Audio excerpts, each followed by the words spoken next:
Brand is not the logo. In branding, first ask why. Think long term.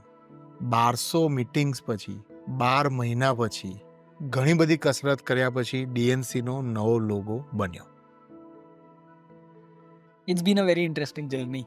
દર પ્રોજેક્ટમાં હું લઉં એમાં એક કંપનીનું, એના ફાઉન્ડરનું, એના પ્રોડક્ટમાં કશું યુનિક હોય જે એને ડિફરન્શિએટ કરતું હોય. અને એઝ અ બ્રાન્ડ કન્સલ્ટન્ટ મારું મોરલ ઓબ્લિગેશન છે કે જે પણ સોલ્યુશન નીકળે એ ઇન્ટરનલી નીકળે. થોડા પોઈન્ટર શેર કરું છું જે ડીએનસીને યુનિક બનાવે છે, અને તમે તમારા બ્રાન્ડને, તમારા પ્રોડક્ટને એ નજરથી જોઈ શકશો.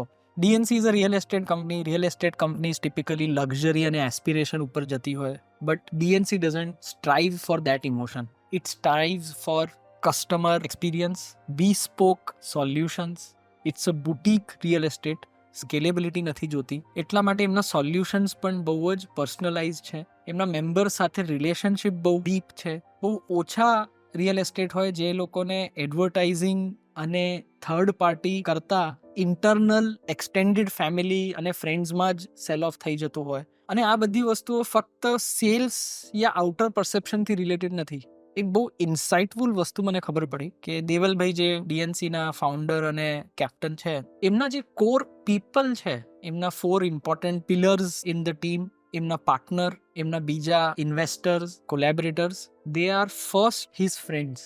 Not friends after being a part of the profession, but college friends, different MBA friends. And he has this skill या knack, or he is this type of person જેને કંપનીને દોસ્તો કી કંપની બનાવી છે. એ મને બહુ ક્લિયર ડિફરન્શિએટર લાગ્યો. બીજું મેમ્બર્સની વાત કરીએ તો આ વસ્તુ ત્યાંથી ઓર ઓપન અપ થાય છે ને એક્સટેન્ડ થાય છે two this larger DNC family.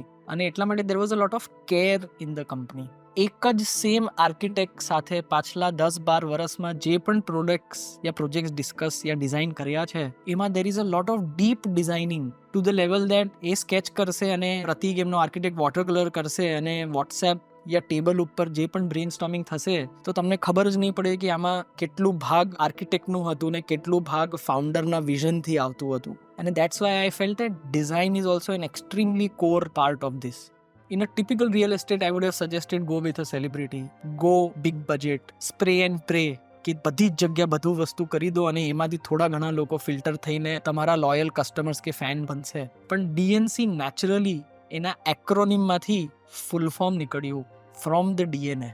That is what these 12 months and 1200 meetings did.